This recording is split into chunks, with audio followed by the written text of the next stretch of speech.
Episode 169 bamboo shoots. बर्फ का छोटा सा ढेर बनाने के बाद वो वहां की जगह साफ कर देता है ताकि निया उसके पीछे बैठकर हवा से बच सके। फिर जिराज बोलता है, ये हो गया। निया एक उबासी लेती है। उसकी आंखों से आंसू आ रहे थे। वो अपनी आंखों को मसलती है और फिर उन बैम्बू की जड़ों की तरफ देखती है जिन्हें खोदना था। वो जमीन बहुत अच्छी थी, पूरी डार्क ब्राउन कलर की थी। वहां हरा कुछ भी नहीं था। कई जड़ें बहुत पास पास में थी, जिससे ये लगता था कि वहां और भी नई शाखाएं होंगी। निया बोलती है, इस जड़ के साइड में खोदो। उसे याद आता है कि विंटर बैम्बू की शाखाएं तो अंदर ही रह गई और जो जमीन के ऊपर है उसे तो स्प्रिंग विंटर बैम्बू शाखा बोलते हैं। जिराज ये सोचता है कि हो सकता है कि बैम्बू की जड़ भी स्वीट पोटैटो की तरह होती होगी। वो पुराने बैम्बू की जड़ के पास खोदता है। जिराज अपने तीखे नाखूनों से आसानी से मिट्टी को हटाकर बहुत जल्दी ही एक बड़ा गड्ढा खोद देता है। निया थोड़ी ताकत के साथ जिराज के पास बैठ जाती है और उसे देखती है। वो बोलती है, ध्यान से, तुम जड़ को नुकसान मत पहुंचाना। जिराज अब और भी सावधानी से काम करता है। थोड़ी देर बाद वो एक उंगली जितनी मोटी पीली जड़ निकाल देता है। फिर अपने नाखून से उसे पोक करता है। उसकी गोल्डन आईब्रो ऊंची हो जाती है। फिर वो निया को बोलता है, बैम्बू की जड़ें उसी की तरह कड़क है, तुम पक्का उसे चबा सकती हो। निया बोलती है, मुझे ये नहीं खाना है। मुझे लगता है कि जो चीज मुझे चाहिए वो यहाँ नहीं मिलती है। तुमने पहले ही बहुत सारा गड्ढा खोद रखा है। अचानक निया को एक आइडिया आता है। वो जड़ की तरफ इशारा करके बोलती है, एक काम करो, अब जड़ के साथ खोदो। जिराज ठीक है बोलकर जड़ के साथ खोदने लगता है। थोड़ी देर में अचानक उसे कुछ कड़क महसूस होता है। वो उसे अपने मिट्टी लगे हुए हाथों से टच करता है। फिर बोलता है, ये क्या है? ये तो लंबा और सॉफ्ट है। निया बोलती है, मुझे देखने दो। फिर वो पास आकर उसे देखती है। जिराज अपने पंजों से उसे थोड़ा और खोदता है और कुछ मिट्टी के रंग की पत्तियां निकालता है। निया आश्चर्यचकित होकर बोलती है, मिल गया, मुझे यही चाहिए था। जिराज खुशी खुशी वहां खोदने लगता है। थोड़ी ही देर बाद एक सर के साइज की टहनी बाहर निकल जाती है। उसकी कुछ परत निकालने के बाद वो मुलायम पीले रंग की हो जाती है। जिराज राहत की सांस लेता है। वो बोलता है, अब तो तुम्हारे पास खाना है। निया के चेहरे पर बड़ी मुस्कुराहट आ जाती है। उसकी स्किन इतनी मुलायम थी कि अब लग रहा था कि इसकी तो पत्तियां भी खा सकते हैं। जिराज वो टहनी निया के मुंह में डाल देता है। बैम्बू की टहनी की पत्तियां सच में बहुत मुलायम थी, लेकिन उनमें स्वाद भी नहीं था। उसका स्वाद गोभी की तरह आ रहा था। निया उसे अपने पेट में उतार लेती है। उसे लगता है कि इससे उसे विटामिन मिलेगा। जब जिराज निया को खुशी से टहनी खाते हुए देखता है तो उसे बहुत शांति मिलती है। वो कुछ बोलने के पहले बहुत देर तक उसे देखता है। मैं दूसरी जगह जाकर खोदता हूँ, तुम यहीं बैठकर आराम से खाओ। निया उसे इंस्ट्रक्शन देती है, ज्यादा टहनियां मत खोदना, इन्हें स्टोर करके रखना आसान नहीं है। जिराज ठीक है बोलकर उसके सर पर हाथ फेरने जाता है, लेकिन फिर निया के सर पर बैर के फर देखकर वो अपना हाथ बीच में ही रोक लेता है। फिर बोलता है, थैंकफुली तुम अभी भी गर्म हो। निया अपने कपड़ों की तरफ हाथ करके बोलती है, इतनी सारी परत होने की वजह से मुझे गर्म लग रहा है। निया देखती है कि जिराज के हाथ मिट्टी में गंदे हैं और वो अपने हाथ के पीछे वाले हिस्से से मुंह को साफ कर रहा है। फिर वो अपने हाथ में टहनी लेकर जिराज के बनाए हुए ढेर के पीछे बैठ जाती है और पत्तियां तोड़ती है। जिराज निया के आसपास ही खोद रहा था। कुछ जानवर होते हैं और मांसाहारी जानवर तो दूसरे मौसम के मुकाबले ठंड में ज्यादा गुस्से वाले होते हैं। उसे सावधान रहकर निया की रक्षा करनी थी। खोदने पर टहनी का मिलना किस्मत की बात होती थी। जिराज को 3 जगह खोदने के बाद दूसरी टहनी मिली थी। जब वो पलटकर देखता है तो निया टहनी को अपने चेस्ट पर रखकर सो चुकी थी। जिराज मुस्कुराता हुआ नई टहनी को लेकर उसके पास जाता है। फिर वो निया के हाथों से धीरे से वो टहनी ले लेता है और आराम से उसे जमीन पर सीधा सुला देता है। निया आराम से सोई थी और उसके होठों के कॉर्नर पर पत्ती लगी थी। वो बहुत शांत लग रही थी। जिराज उस पर लगी पत्ती हटाता है और उस पर एनिमल स्किन को अच्छे से उड़ा देता है। फिर अपना मुंह नीचे करके उसके होठों को लिक करने लगता है। जब निया की नींद खुलती है तो उसे अपने मुंह पर गर्म सांसें महसूस होती हैं। उसे खुजली होने लगती है। पहले तो वो उसे हटाने की कोशिश करती है, लेकिन फिर उसे एक कांटेदार और गर्म जबान महसूस होती है। वो अपने सर को श्रक कर लेती है और अपनी आंखें थोड़ी सी खोलती है। जिराज! उसकी आंखों के सामने दुनिया सफेद हो गई थी। वो थोड़ी देर के लिए घबरा जाती है, फिर धीरे धीरे याद करती है कि वो और जिराज पहाड़ों पर आए हैं।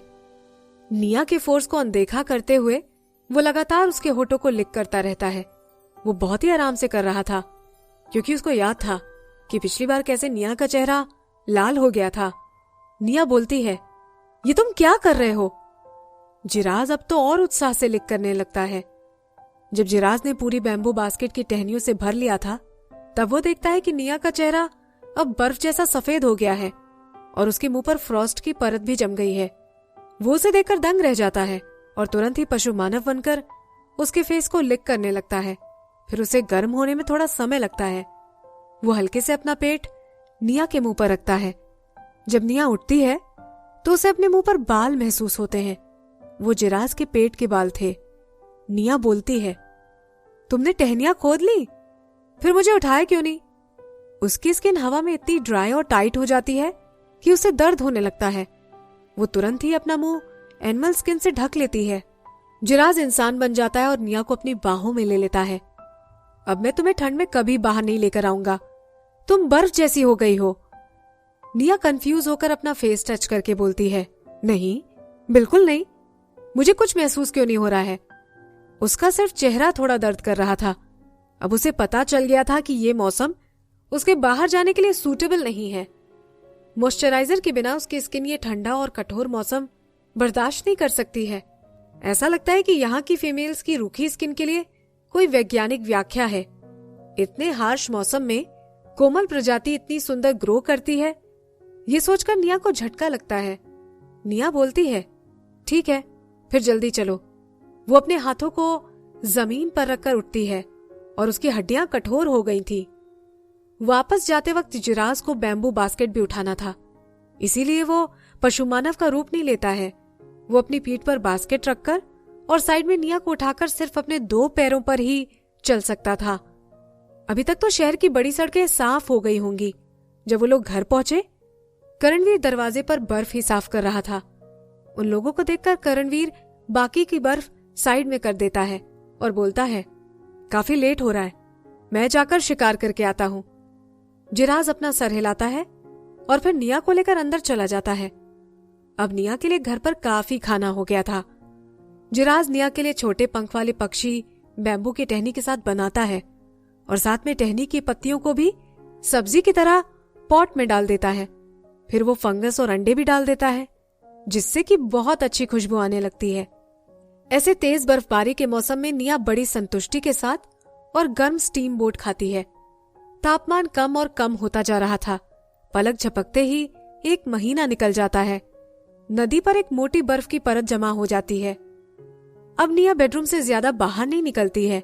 2 एनिमल स्किन खिड़की पर लटक रही थी और दरवाजे पर भी एनिमल स्किन का पर्दा लगा था।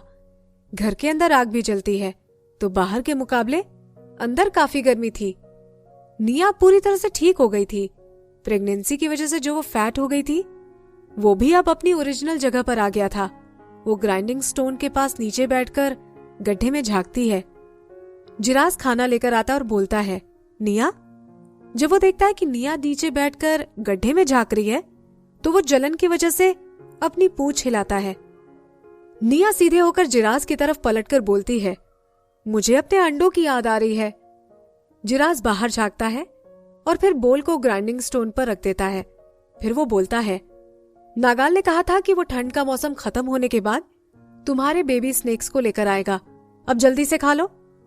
वो ग्राइंडिंग स्टोन अब निया का डाइनिंग टेबल बन गया था। वहां पर मीट और वेजिटेबल दोनों तरह की डिश रखी थी। उसे देखकर निया को भूख लगती है। वो चॉपस्टिक उठाती है और खाना शुरू कर देती है। जिराज भी निया के पास आकर बैठ जाता है। वो अपने पैरों से ग्राइंडिंग स्टोन के बीच की जगह को बंद कर देता है। फिर वो बोलता है, निया चलो मेट करते हैं। चावल निया के गले में अटक जाते हैं और वो खांसने लगती है। खाना मुंह में होने की वजह से वो लगातार खांसती है। जिराज उसकी पीठ थपथपाते हुए बोलता है, धीरे खाओ।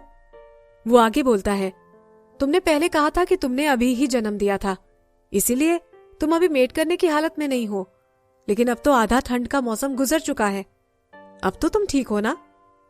निया बिना चबाए ही वो खाना अंदर उतार लेती है, फिर हिचकी लेकर बोलती है, करणवीर बाहर है। जिराज की आवाज कमजोर हो जाती है। वो बोलता है, इसमें डरने की क्या बात है? मुझे जिस चीज से डर लगता है वो है कि अगर हम अभी मेट नहीं करेंगे तो नागाल जाग जाएगा। फिर वो नीचे जमीन पर देखने लगा। निया का चेहरा गर्म हो जाता है और वो अपने मुंह में खाना डालती रहती है जब तक कि उसका मुंह मेढक की तरह फूल नहीं जाता। पूरे बोल का खाना खत्म करने के बाद वो खुद को शांत कर पाती है। उसका चेहरा एप्पल की तरह लाल हो गया था। ये सच है कि निया को अब इस चीज को ज्यादा लंबा नहीं खींचना चाहिए। जिराज ने उसका बहुत साथ दिया है। अगर अब भी वो उन लोगों के रिश्ते पर भरोसा नहीं करेगी तो फिर वो एक तुच्छ औरत बन जाएगी। जिराज अभी भी उसके पास ही बैठा था। वो उसके हाथ से बोल लेकर बोलता है, एक बोल राइस और पड़े हैं। निया जिराज का हाथ पकड़ लेती है। जैसे ही उसके ठंडे हाथ जिराज के गर्म हाथ से टच होते हैं, निया अपना हाथ ऐसे हटाती है जैसे वो जल गया हो। फिर वो बोलती है, नहीं रहने दो, मेरा पेट भर चुका है, चलो मेट करते हैं। जिराज निया की आंखों में देख रहा था। जिराज की गहरी आंखें ऐसे लग रही थी जैसे उसमें प्योर सोना लगा हो। अब ऐसा लग रहा था कि उसके चेहरे से बचपन चला गया था और उस पर मैच्योरिटी आ गई हो।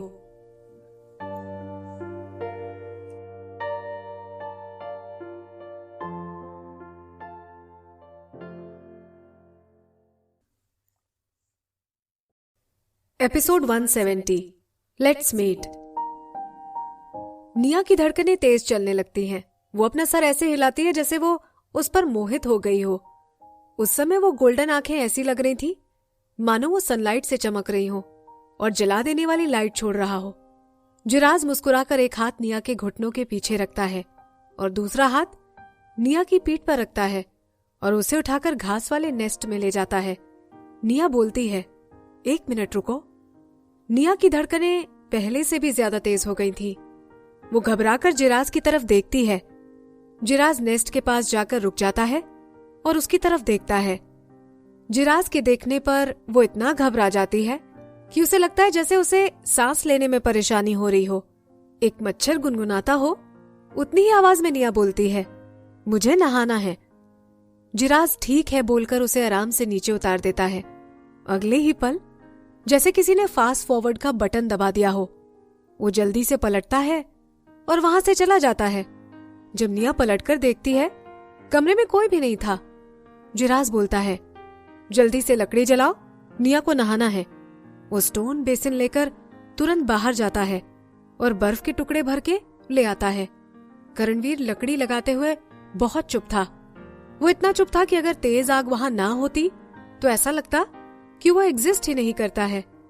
पानी गर्म होने के बाद वो कमरे के बाहर जिराज का पीछा करता है। वो ऐसे कांप रही थी जैसे उसने अपना शरीर साफ किया हो। जिराज परेशान होकर दरवाजे के नीचे बैठकर जमीन नोच रहा था। जब निया ने उसकी आवाज सुनी तो वो इमेजिन कर सकती थी कि वो कितना परेशान था।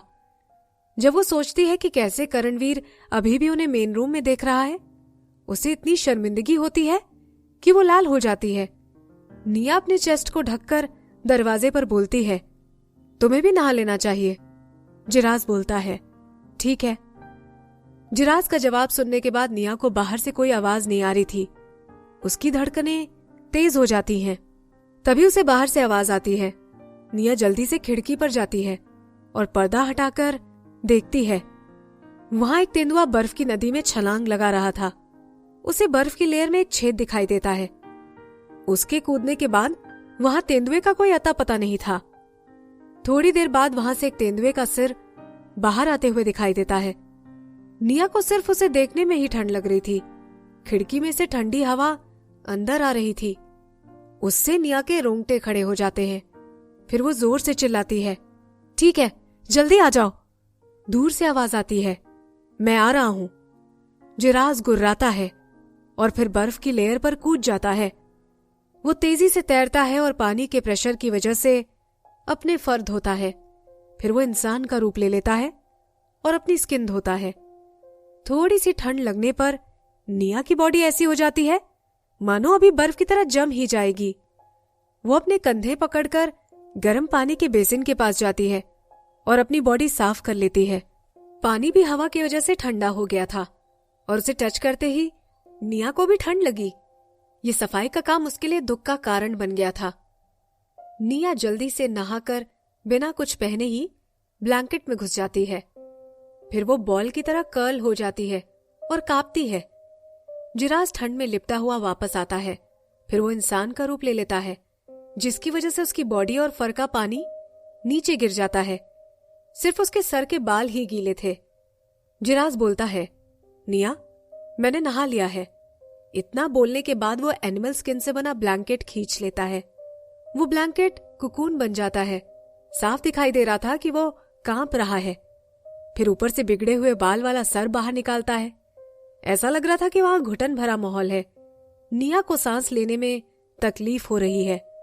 वो हाँफ रही थी और उसका चेहरा भी लाल हो गया था। निया उसको दुखी होकर देखती और बोलती है, तुम ठीक हो? तुम इतनी ठंडी नदी में क्यों गए? हमेशा की तरह जिराज ने एनिमल स्किन नहीं पहनी थी क्योंकि वो अभी ही नहाया था। वो काफी एनर्जेटिक भी लग रहा था। निया ने जो ब्लैंकेट पर से हाथ पकड़ रखा था वो कांप रहा था। ठीक है, मतलब जिराज को कोई परेशानी नहीं है। जिराज बोलता है, मुझे ठंड नहीं लग रही है। फिर वो ब्लैंकेट पलटकर उसमें घुस जाता है। निया अपनी आंखें चौड़ी करके उसे देखती है। जिराज की नजर से निया को फील होता है कि वो बहुत प्रेशर में है, तो वो थोड़ा दूर हो जाती है। जिराज मुस्कुराता है और अपनी बॉडी नीचे करता है। निया उसके चेस्ट को धक्का दे देती है और जोर से चिल्लाती है, रुको रुको। जिराज बोलता है, क्या हुआ? निया बोलती है, तुम्हें अपना स्टेमिना स्टोर नहीं करना है? तुम लोग तो 2-3 दिन पहले से तैयारी करते हो ना? ठीक है। वो थोड़ा डरी हुई है। जिराज भी नागाल की तरह ही था। वो भी निया की बात सुनता था और उसका बॉडी टेम्परेचर भी बहुत ज्यादा था। और जो उसकी आंखों में उत्सुकता की लाइट है वो भी निया को डराती है। जिराज निया के दोनों तरफ हाथ रखकर बोलता है, कोई जरूरत नहीं है। निया बोलती है, ऐसा है क्या? जब जिराज हिलता है तो निया पूरी बाहर हो जाती है। निया डूबती हुई मछली की तरह अपना मुंह खोलती है। उसका सर भी गूंज रहा था। फिर उसे शर्माना आता है और वो अपना मुंह ब्लैंकेट में छुपा लेती है। जिराज को लगता है कि निया को ठंड लग रही है, इसलिए वो दोनों के ऊपर ब्लैंकेट डाल लेता है और फिर मूव करता है। वो जोर से चीखती है। मौसम के इतना ठंडा होने के बाद भी वो इतनी गर्म थी कि उसको पसीना आ रहा था। वो बोलती है, अब मूव मत करो। जिराज तुरंत ही रुक जाता है। वो अपने आप को ऐसे रोकता है कि उसकी सारी बॉडी की मसल्स उभर आती हैं। उसके लाल चेहरे की मसल्स भी उभर आती हैं। वो धीमी आवाज में बोलता है, मैंने तुम्हें हर्ट किया? निया हाँफ रही थी। वो बिना कुछ बोले सिर्फ अपना सिर हिला देती है। जिराज राहत की सांस लेता है। वो फिर अपना संयम खो देता है। अब निया की आंखों के सामने अंधेरा आ जाता है। निया खुद को रोक नहीं पाती और चीखती है। कुछ देर बाद निया को बोलने का चांस मिलता है तो वो बोलती है, तुम मूव क्यों कर रहे हो? ये बहुत अजीब था कि वो इतना मूव कर रहा था। उसे सांस लेने में भी दिक्कत हो रही थी। क्या वो नागाल की तरह नहीं कर सकता है? जिराज उसकी चीख सुनकर दंग रह जाता है। थोड़ी देर बाद वो मासूमियत से बोलता है, मैं नाग पशु मानव नहीं हूं, मैं ऐसे ही करता हूं। निया को अब साफ दिखने लग जाता है। काले ब्लैंकेट में उसे जिराज की भयानक चमकती हुई आंखें दिखाई दे रही थी। फिर वो सोचती है कि क्या पशु मानवों का मेट करने का तरीका अलग अलग होता है। जिराज फिर मूव करना शुरू कर देता है। इस बार निया चिल्लाती नहीं है, लेकिन वो अपने दांतों को दबा लेती है। कमरे में एक फीमेल की कराहने की और एक मेल के गरजने की आवाज कम ज्यादा होती रहती है। करणवीर पशु मानव बन जाता है और जमीन पर पंजा मारता है। वहां उसके पंजे के निशान रह जाते हैं। उसकी चीते वाली सिल्वर आंखें पतली सिल्वर लाइन बन जाती हैं, जो कि आग के प्रकाश में वो लाल लाइट रिफ्लेक्ट करती है। उसका मुंह, जो निशान से ढका हुआ था, वो पहले से भी ज्यादा जंगली लग रहा था। अचानक उस व्हाइट टाइगर के कान हिलते हैं और वो खड़ा हो जाता है। एक तेंदुआ जो ज्यादा बड़ा नहीं है, वो स्टोन हाउस की खिड़की पर पेट के बल खिसक रहा था। उसके लाइट कलर के बाल देखकर यह साफ लग रहा था कि वो एक जवान पशु मानव है। पहले वो इधर उधर देखता है और फिर अपने पैरों पर खड़ा हो जाता है। फिर वो खिड़की के पर्दे तक पहुंच जाता है। एक व्हाइट फिगर जल्दी से आके उससे टकरा जाती है। उसका दहाड़ना एक बैंग के साथ बंद होता है और वो जवान पशु मानव पहले से ही जमीन पर गिर चुका था। करणवीर इधर उधर देखता है और उसे कम से कम 4-5 छुपे हुए पशु मानवों की अंधेरे में परछाई दिखाई देती है। वो नीचे लेटे हुए हैं और सावधानी की वजह से मूव नहीं कर रहे हैं। उसकी आंखों में अचानक एक खुशी की झलक दिखाई देती है। वैसे तो उसे अभी तक निया नहीं मिली थी, लेकिन वो खुले में निया को बचा सकता था। ये अच्छा था। करणवीर छत पर कूद जाता है और वहां पर पत्थर की मूर्ति की तरह बैठ जाता है। वो अब अगली सुबह को ही उठती है। रूम पूरा ढका हुआ था और रात के लव मेकिंग की स्ट्रॉन्ग खुशबू आ रही थी। निया अपनी बॉडी को स्ट्रेच करती है। उसकी बॉडी का हर एक पार्ट दर्द कर रहा था। उसे ऐसा लग रहा था कि उसकी बॉडी के हर पार्ट को पीटा गया है। फिर भी उसे एक अकथनीय संतुष्टि मिली थी। जब वो थोड़ा चलती है तब उसे पता चलता है कि उसकी बॉडी का लोअर हिस्सा गीला था और चिपचिपा भी लग रहा था। निया जब अपना हाथ पीछे करती है तो उसे गर्म बाल वाला सॉफ्ट टॉय फील होता है। वो उसे गले लगा लेती है। जिराज अपने चारों पंजों से निया को गले लगाता है और फिर उसके सर को चाटते हुए इंसान बन जाता है। फिर वो पूछता है, क्या तुम्हें थकान लग रही है? निया सर हिलाते हुए बोलती है, मेरी कमर बहुत दर्द कर रही है। फिर वो अपना मुंह जिराज के मस्कुलर चेस्ट में छुपा लेती है। वो थोड़ा मुस्कुरा भी रही थी। निया एक ऐसी लड़की या औरत थी जो थोड़े से में ही संतुष्ट हो जाए। उसे ज्यादा लालच नहीं था। जिराज को चुपचाप गले लगाने में ही उसे गर्म और रोमांटिक लगता है। जिराज बड़े प्यार से निया की कमर पर मसाज करता है। उसे निया की पतली कमर में कोई मांस ही महसूस नहीं हो रहा होता है। वो असंतुष्टि से बोलता है, तुम्हारा मांस क्यों चला गया? अंडे देने के बाद तो तुम्हारी कमर में बहुत मांस था। निया अपनी कमर को देखकर बोलती है, मुझे ये बहुत अच्छा लगता है। अगर उसकी कमर अपनी पुरानी जगह पर नहीं जाती तो वो जिराज की बात कभी नहीं मानती। अचानक जिराज को कुछ याद आता है और वो निया को छोड़ देता है। फिर उत्तेजित होकर बोलता है, मुझे जल्दी से देखने दो कि मेरा स्पाउसल मार्क कहाँ है। निया अपनी कंबल को टाइट करके बोलती है, आराम से, कंबल के अंदर ठंडी हवा घुस रही है। जिराज भी अपना मुंह कंबल में घुसा देता है। निया गुस्से से उसे धक्का देकर बोलती है, दुष्ट तेंदुए, और ब्लैंकेट हटा लेती है। निया के स्नो व्हाइट चेस्ट पर थे। निया भी उसे डायरेक्ट नहीं देख पा रही थी।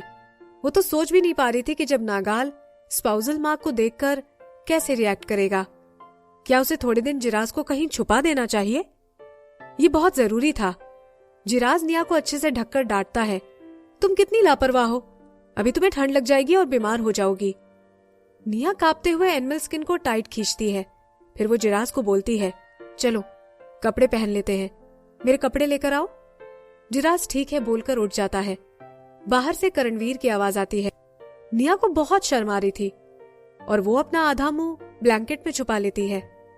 करणवीर उन्हें पूरे समय तो नहीं सुन रहा था, है ना? हे भगवान, अभी यहाँ एक गड्ढा हो जाए और मैं उसमें उतर जाऊं। निया दरवाजे की ओर देखते हुए बोलती है, थैंक यू। फिर वो जिराज को ब्लैंकेट से बाहर धक्का दे देती है और उसे बोलती है, जाओ जल्दी से उसे अंदर ले आओ। जिराज मुस्कुराते हुए खड़ा हो जाता है और पर्दों को हटाता है। करणवीर गर्म पानी का बेसिन लेकर खड़ा था। वो जिराज को देख रहा था। कमरे में मेल की खुशबू भी मिक्स हो गई थी, जिसकी वजह से उसकी स्वीटनेस को छुपा भी नहीं सकते थे, जो किसी को भी पागल बना दे। जिराज उस बेसिन को बहुत जोर से पकड़ लेता है और उसकी उंगलियां भी उसके अंदर डूब जाती हैं। वो बेसिन लेकर करणवीर को घूरते हुए बोलता है, और कुछ काम है? करणवीर बोलता है, नहीं। जिराज बेसिन पर करणवीर की उंगलियों के निशान देखता है और दरवाजे पर उसके हाथ के निशान देखकर जिराज के मन में मारने के ख्याल आने लगते हैं। फिर वो जब पलटता है तो उसके चेहरे पर वही अच्छे भाव आ जाते हैं। वो निया को बोलता है, चलो मैं तुम्हारी बॉडी को साफ कर देता हूं। निया अपने एनिमल स्किन को लपेटकर अपने पैरों पर बैठी थी। अचानक उसके एक्सप्रेशन कड़क हो जाते हैं। वो बोलती है, तुम सिर्फ मुझे वो टॉवेल गीला करके दे दो।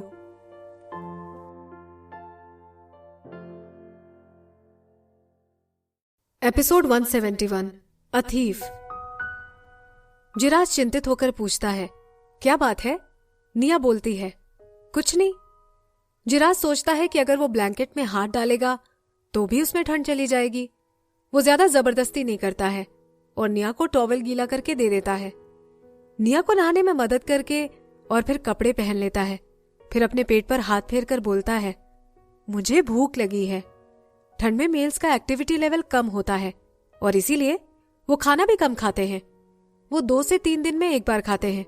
जिराज ने 2 दिन पहले खाना खाया था और कल रात उसने अपनी सारी एनर्जी वेस्ट कर दी थी। अब उसे सुबह से भूख लग रही थी। निया बोलती है, ठीक है, तो फिर जल्दी से जाकर शिकार लेकर आओ। वो पर्दे खोलकर फ्रेश और ठंडी हवा को अंदर आने देती है। फिर वो अपनी आंखें बंद करके गहरी सांस लेती है। ठंडी हवा के कारण उसे थोड़ी खांसी आ जाती है।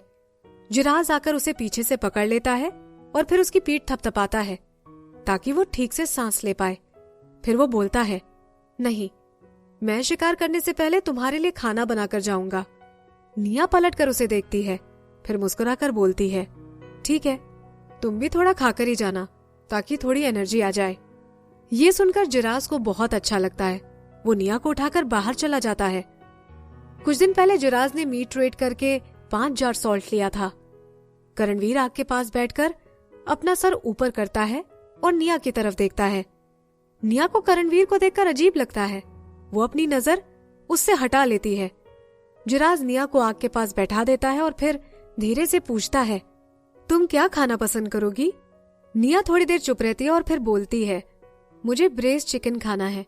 मेरा मतलब है ब्रेस्ड पक्षी। जिराज बोलता है, मैं अभी जाकर एक पक्षी को मार देता हूँ। वो लाइट की स्पीड से बाहर भाग जाता है।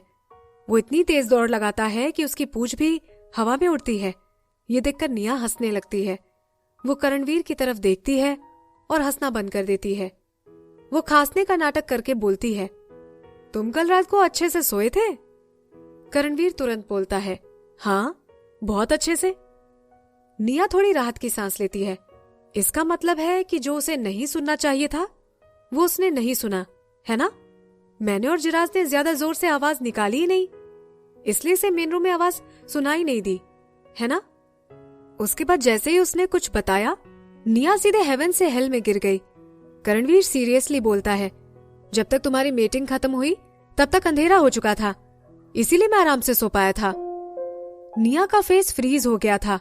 उसने जब जोर से सांस ली थी वो उसी पोजीशन में रह गई थी। जिराज की बर्ड शेल्टर से आवाज आती है, निया, क्या तुमने थोड़े दिन पहले छोटे पंख वाले पक्षी को खाया था क्या? निया दरवाजे की तरफ जोर से चिल्लाती है, नहीं खाया था। जिराज बोलता है, ये अजीब है।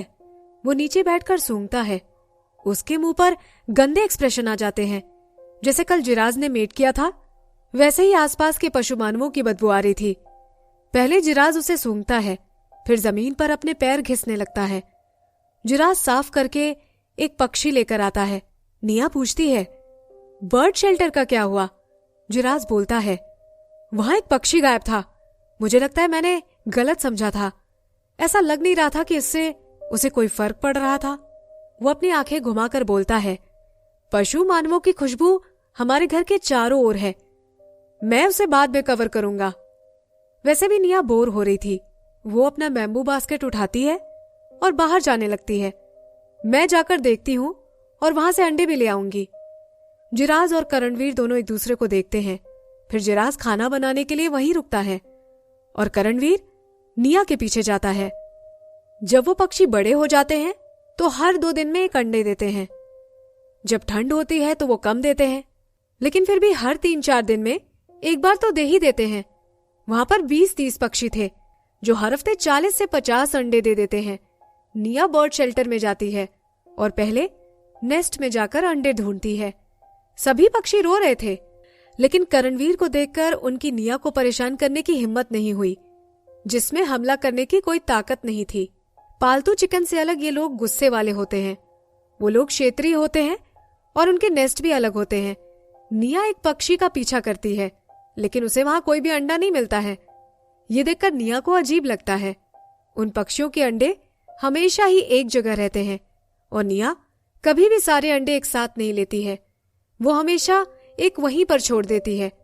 लेकिन यहाँ पर नेस्ट में एक भी अंडा नहीं था। बाकी दूसरे के नेस्ट में अंडे थे, लेकिन कई सारे टूटे हुए भी थे। हो सकता है कि पक्षियों ने खुद ही तोड़े हों, लेकिन वहां घास पर खून के निशान भी थे। ये सब देखकर निया को शक हुआ कि कोई चोर यहां घुस आया था। यहां आकर कौन चोरी करेगा? हमारे पक्षी तो इतने छोटे हैं कि इससे किसी की भूख भी नहीं मिटेगी। करणवीर वहां सूंघता है और फिर डीप आवाज में बोलता है, भेड़िए प्रजाति के बच्चे थे। निया जोर से सांस लेकर बोलती है, वो लोग शिकार करना सीख रहे होंगे, इसमें कोई आश्चर्य नहीं है। कोई बात नहीं, हम लोग आगे से ध्यान रखेंगे और उन्हें यहां नहीं आने देंगे। वो लोग इस बात को भूल जाते हैं, लेकिन 2 दिन बाद ही चोर फिर आते हैं। लेकिन इस बार दूसरे की मेटिंग पर ध्यान देने के लिए कोई पशु मानव नहीं था जो उन्हें बचा सके। करणवीर को तुरंत पता चल जाता है और वो बच्चे सामान वहीं फेंक कर भाग जाते हैं। करणवीर मरे हुए शिकार को लेकर आता है। इस बार 4 मारे गए थे। निया सुस्ती से बाहर आती है। उसने ब्लैंकेट ढका हुआ था, जिससे वो अपनी आंखें रब कर रही थी। जब वो 4 पक्षियों को मरा हुआ देखती है तो उसको इतना दर्द होता है कि उसकी नींद भी उड़ जाती है। वो पूछती है, ये इतने सारे क्यों मरे हैं? तुमने उन लोगों को साफ साफ देखा था? करणवीर अपना सर हिलाकर बोलता है, वो शिल्पा के बच्चे थे। अगर उन्हें किसी बड़े पशु मानव ने मारा होता तो बात आसानी से संभल जाती।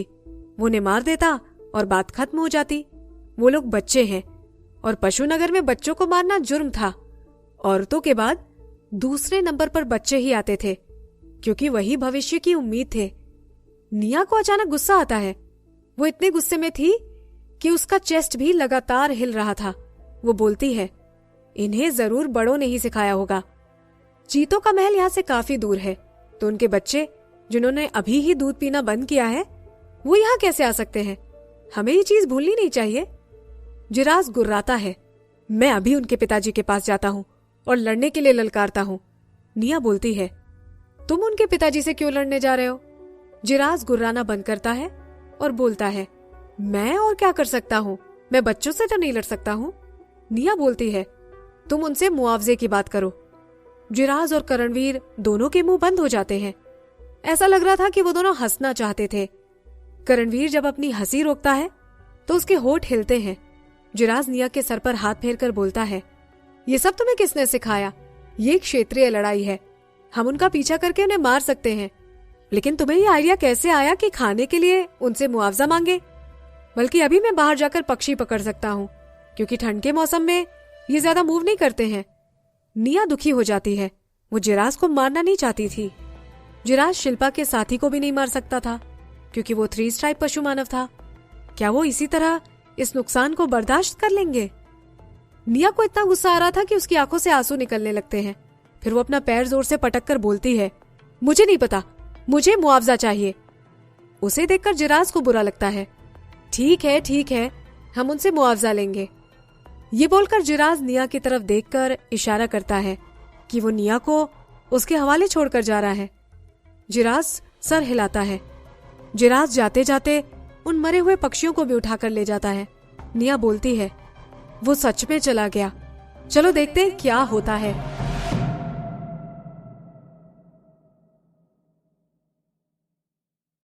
Episode 172 humiliation. जिरास करीबन 1 घंटे बाद वापस आता है। उसके हाथ में 4 से 5 जिंदा पक्षी थे और उसका मुंह काला हो गया था। जब निया देखती है कि जिरास सही सलामत वापस आ गया है तो वो राहत की सांस लेती है। वो बोलती है, आखिरकार तुम वापस आ गए। मैं अभी ही करणवीर को बोलने वाली थी कि मुझे भी तुम्हारे पास ले चले, उन्होंने ऐसे ही मुआवजा दे दिया।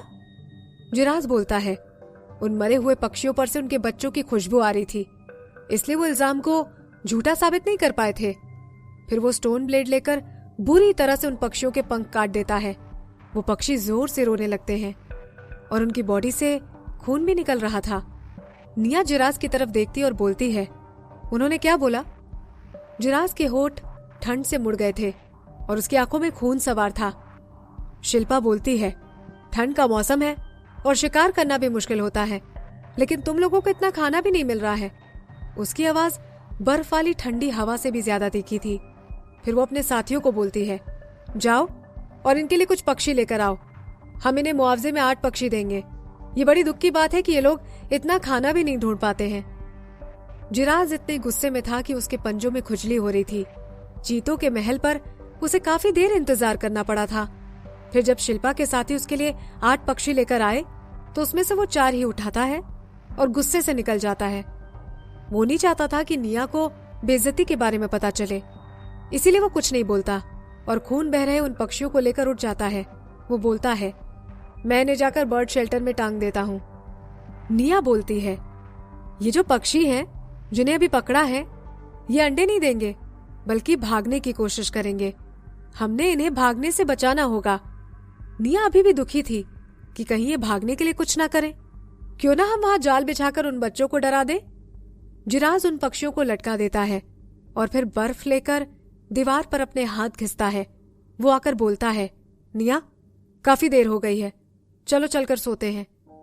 निया अपना सर घुमाती है और करणवीर की तरफ देखकर बोलती है, आज तुम जल्दी सो जाना, गुड नाइट।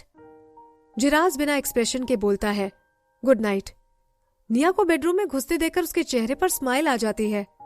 जिराज का मूड ये सोचकर ठीक हो जाता है कि अब वो अपनी फीमेल को हक करके सेम नेस्ट में सो पाएगा। उसका हाथ निया के ट्यूब टॉप को निकालने के लिए पहुंच जाता है। निया की बॉडी कड़क हो जाती है और उसका दिल जोरों से धड़कने लगता है। वो धीरे से बोलती है, हमने तो ये कर लिया है ना। जिराज बोलता है, मुझे तुम्हारे साथ मेट करना अच्छा लगता है, चलो फिर से करते हैं। इतना बोलकर वो निया के कपड़े निकाल देता है। वो सोचता है कि ये अच्छा लगेगा और वो निया के पैंट्स निकालने लगता है। निया नर्वस होकर धीरे से उसे कई बार धक्का देती है, लेकिन वो ये मना नहीं कर सकती है कि उसे जिराज के साथ ये करने में मजा आया और अभी भी उसका थोड़ा मन है।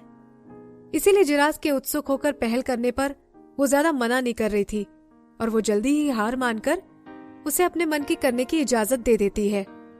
करणवीर अपने पंजे चाटता है और फिर खड़ा हो जाता है। वो जाकर बेडरूम के दरवाजे पर बैठ जाता है। अगले दिन निया जाल को बनाने बैठ जाती है। ये साल का सबसे ठंडा पीरियड चल रहा था। इस समय अगर कोई थूकता भी है तो उसकी थूक भी बर्फ बन जाती है। जमीन भी जमकर कड़क हो गई थी। निया ने कई सारी एनिमल स्किन पहन रखी थी और ऊपर से बड़ी बेर की स्किन पहनी थी। वो इतनी बड़ी थी कि उसे पहनकर निया भी बेर लग रही थी। जिराज की वजह से उसकी कमर और पीठ दर्द कर रही थी और जब वो चलती थी तो उसके पांव भी कमजोर लग रहे थे। जब वो शेल्टर में जाती है तो दीवार के सहारे चलती है। वो बच्चे ठंड के मौसम में बाहर नहीं निकलते होंगे ना। निया उस शेल्टर को ध्यान से देखती है और बोलती है, छोड़ो, इससे अच्छा है कि हम लोग अभी से सावधान रहें। निया, तुम इस पर अपना समय बर्बाद मत करो। अब अगर वो पकड़े गए तो हम उन्हें काट देंगे। वो बोलती है, हमें क्या पता कि वो कब आएंगे। रोज रोज उनकी पहरेदारी करके मैं थक चुकी हूँ। नॉर्मल परिवार में जो भी फीमेल बोल देती है वो आखिरी फैसला होता था। वैसे तो निया की सोच ऐसी नहीं थी, लेकिन फिर भी जिराज उसे फॉलो करता था। रात में निया की डिजाइन के हिसाब से जिराज और करणवीर शेल्टर के बाहर गड्ढा खोदते हैं। उसके अंदर वो पतली टहनियां और पत्तियां डाल देते हैं, फिर ऊपर से उस पर मिट्टी डाल देते हैं। रात में आसमान से बर्फ के टुकड़े गिरते जो उसे और भी अच्छे से ढक देता है। अब वो सिर्फ ये उम्मीद कर सकते हैं कि ओले ना गिरे। इस बार 10 दिनों तक वो कब्ज नहीं दिखाई दिए। शायद वो सच में ठंड में डर गए होंगे। एक रात जब तापमान बढ़ा तब निया को कुछ अस्पष्ट आवाज सुनाई देती है। वो अपने कान खड़े कर लेती है और उन्हें सुनने जाती है। वो जिराज को धीरे से पूछती है, तुम्हें कुछ सुनाई दे रहा है? जिराज तुरंत जवाब देता है, अगर तुम्हें सुनाई दे रहा है तो मुझे भी सुनाई देगा ना। फिर वो खड़ा होकर बोलता है, मैं जाकर देखता हूं। निया तुरंत बोलती है, मैं भी तुम्हारे साथ चलूंगी। जिराज उसके कंधों पर जोर देकर उसे बैठा देता है और उसे कंबल उड़ाकर बोलता है, तुम यहीं रुको, मैं अभी जाकर आता हूं। निया उसकी बात मानकर ठीक है बोल देती है, क्योंकि उसे पता था कि अगर वो उठेगी तो उसे बहुत सारे कपड़े पहनने पड़ेंगे। निया उसे जाते हुए देखती है। उसके बाद वो दरवाजे की तरफ घूरती है। जिराज तुरंत ही वापस आ जाता है और निया की आंखें चमक जाती हैं। वो पूछती है, तो उसके अंदर का गुस्सा खत्म हो जाता है। वो दिल से हंसते हुए बोलता है, वो सभी गड्ढे में गिर गए हैं। निया पूछती है, उन्हें चोट तो नहीं लगी ना? पहले तो निया उन्हें पकड़ना चाहती थी, लेकिन अब जब वो पकड़े गए थे तो वो नहीं चाहती थी कि उन्हें कोई नुकसान हो। आखिर वो लोग कुछ महीनों के ही थे। फिर वो आगे बोलती है, हमें गड्ढे में कोई मुलायम चीज रख देनी चाहिए थी ताकि उन्हें कम लगे। जिराज बोलता है, गड्ढा ज्यादा गहरा नहीं है, उन्हें चोट नहीं लगेगी। जिराज ब्लैंकेट उठाता है और वो ऊपर चढ़ने की तैयारी में था। तभी निया ब्लैंकेट को दबा लेती है ताकि वो ऊपर ना चढ़ सके। फिर वो बोलती है, ये अच्छा है, पहले उन्हें ऊपर आने दो। जिराज मुंह बनाता है और साइड में झुककर बैठ जाता है। फिर बोलता है, नहीं, हम लोग इसके बारे में अब कल बात करेंगे। निया बोलती है, अगर वो फ्रीज होकर मर गए तो? निया उठकर कंबल लपेटकर बोलती है, तुम नहीं जा रहे हो तो मैं जाती हूं। अगर वो मर गए तो क्या होगा? जिराज उसको नेस्ट की तरफ दबाते हुए बोलता है, नहीं, वो फ्रीज नहीं होंगे। मैं ज्यादा दूर नहीं गया, लेकिन गड्ढे में गर्मी है, इसीलिए वो फ्रीज नहीं होंगे। निया पहले तो उसे शक की निगाहों से घूरती है, लेकिन फिर बोलती है, ठीक है, मुझे तुम पर भरोसा है। अगले दिन जब निया उठती है तो बाहर हल्ला गुल्ला हो रहा था। शिल्पा पागलों की तरह चिल्ला रही थी और दूसरे पशु मानव भी गुर्राते हुए लड़ने के लिए तैयार हो रहे थे। कुछ तो हुआ था। निया तुरंत ही उठ जाती है और वो अपना ब्लैंकेट हटाकर जल्दी से कपड़े पहन लेती है। बाहर बहुत कोहरा था, सूर्य अभी उगा नहीं था, इसीलिए ठंडी हवा भी चल रही थी। जैसे ही वो दरवाजे के पास पहुंची, उसे पता चलता है कि कोहरे में से डरावनी आंखें उसे देख रही थीं। वो इतना डर जाती है कि वो पीछे हो जाती है। जिराज उसे पकड़कर बोलता है, तुम ये आवाज सुनकर उठ गई क्या? जिराज गुस्से में था। उसकी वजह से उसके मुंह पर बनी एनिमल स्ट्राइप्स और भी गहरी हो गई थी। उस समय पर सभी बच्चे एक के बाद एक ऊपर आ जाते हैं। शिल्पा उनकी मदद के लिए आगे आती है। फिर वो निया की तरफ इशारा करके बोलती है, तुम्हारी हिम्मत कैसे हुई बच्चों को हर्ट करने की? मैं एप किंग के पास जाकर तुम्हारी शिकायत करूंगी। कोशिश करूंगी कि वो तुम्हें बेच दे। निया को पशु मानवों से डर लगता था।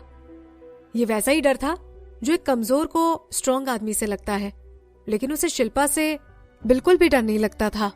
निया बोलती है, हमने तो हमारे घर पर गड्ढा खोदा था, इससे तुम लोगों का क्या लेना देना है? निया मासूम बन जाती है, जैसे उसे कुछ पता ही नहीं है। हमें क्या पता था कि तुम्हारे बच्चे इतनी दूर हमारे एरिया में खेलने आ जाएंगे? ये अलाउड भी नहीं है।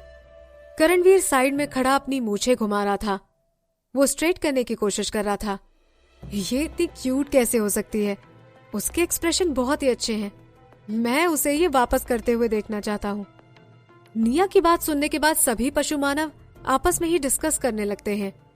हाँ, वैसे तो ये काफी अजीब है कि उन्होंने अपने घर पर गड्ढा खोदा। उससे किसी और का क्या लेना देना?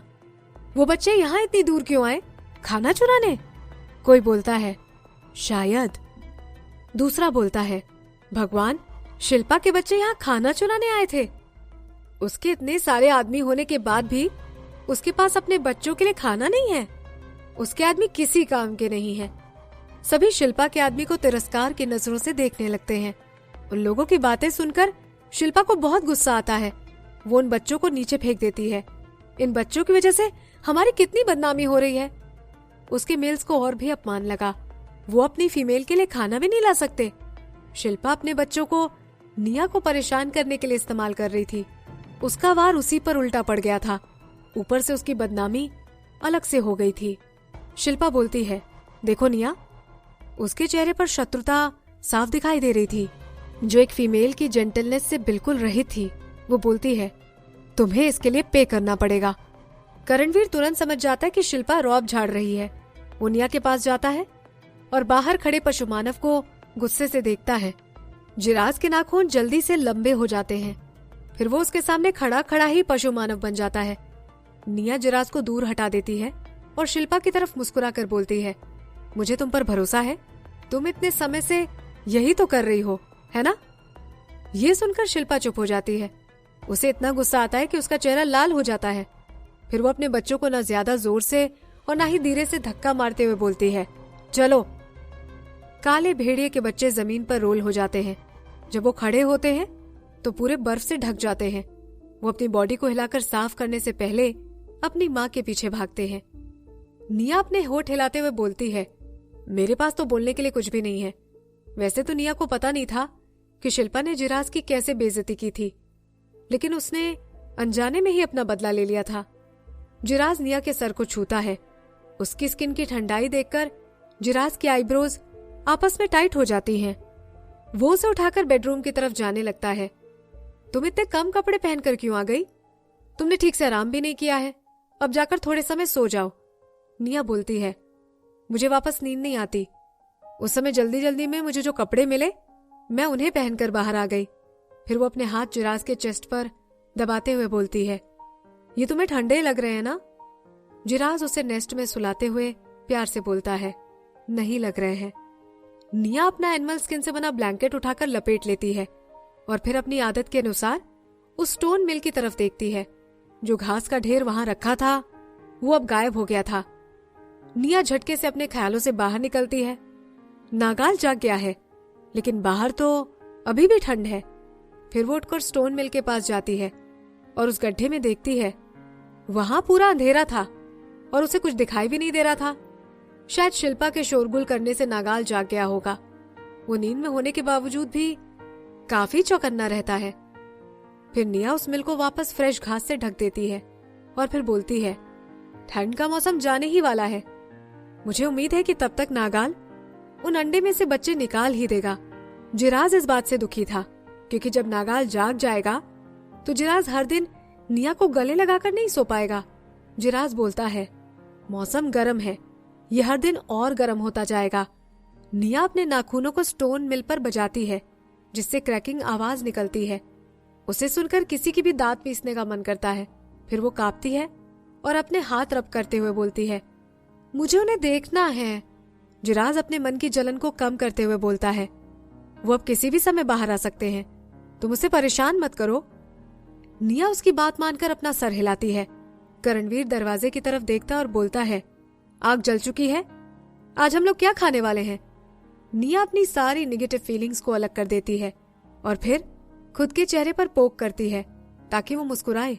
वो बोलती है, चलो आज हॉटपॉट खाते हैं और ज्यादा खाना बनाना, हम सब लोग साथ बैठकर खाना खाएंगे।